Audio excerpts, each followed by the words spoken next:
नमस्कार दोस्तों, आज हमारे पास आया है नेक बैंड रिपेयर होने के लिए। इसमें आवाज़ नहीं आ रही है दोनों साइड, तो आज हम इसकी ईयरफोन चेंज करेंगे दोनों साइड की।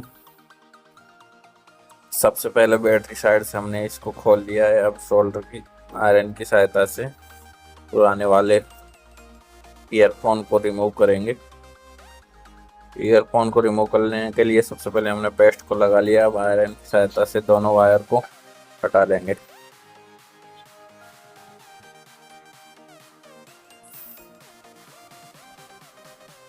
अब हम नया वाला ईयरफोन लेंगे और उसके दोनों दोनों वायर को मदरबोर्ड में कनेक्ट करेंगे आयरन की सहायता से। इसमें दो तरह के ईयरफोन आते हैं, एक तो सेंसर वाला, एक बिना सेंसर वाला। ये बिना सेंसर वाला है। बिना सेंसर वाले में दोनों साइड दो दो तार आते हैं, और सेंसर वाले में एक साइड दो और एक साइड 5 तार आते हैं। तो ये बिना सेंसर वाला है। बस हमें दोनों साइड दोनों तारों को हटा के नए वाले ईयरफोन के तारों को कनेक्ट करना है।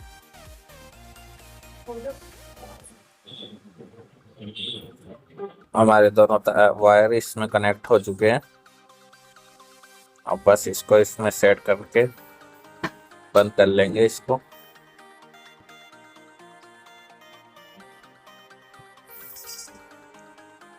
वायर ना खींचे इसलिए हमने इसमें अंदर गार्ड लगा दी है, जिससे वायर खींच के टूटेगा नहीं। ये हमारे एक साइड लग के तैयार हो चुका है ईयरफोन। अब दूसरी साइड लगा लेंगे। इसको खोलने ब्लेड की सहायता से हम इसको खोल लेंगे।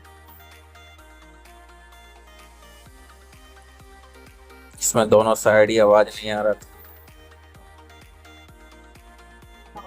तो हमने इसमें दोनों ईयरफोन को चेंज कर दिया। इसको चेंज करने का हमने कस्टमर से 100 रुपये लिए हैं। इसमें भी दो वायर को आयरन की सहायता से रिमूव कर लेंगे। ईयरफोन के वायर पे जो मदरबोर्ड से कनेक्ट है, पेस्ट लगा लेते हैं पहले।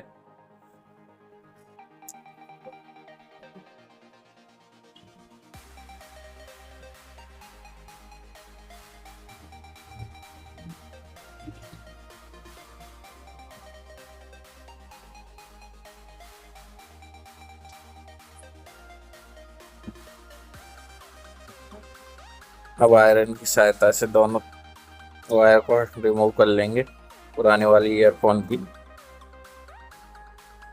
जिसमें आवाज नहीं आ रही थी। अब नया वाला कनेक्ट करके, में बस दो तार ही होते हैं, तो दोनों वायर को कनेक्ट करना है बस। ये दोनों वायर हमारे मदरबोर्ड से कनेक्ट हो चुके हैं हमें। अब इसको वापस इसमें सेट कर लेंगे। और ये हमारे ईयरफोन दोनों लग के तैयार हो चुका है। मदरबोर्ड को इसमें फिक्स कर लेते हैं। हमने ईयरफोन वायर में काट भी लगा दी है, जिससे वायर खींच के अंदर से सोल्डरिंग टूटेगा नहीं। इसको अच्छी तरह से सेट करके डिब्बी को बंद कर लेंगे।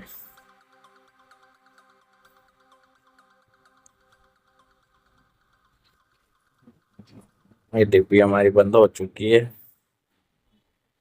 ईयरफोन को नेक बैंड को चालू करके देख लेते हैं।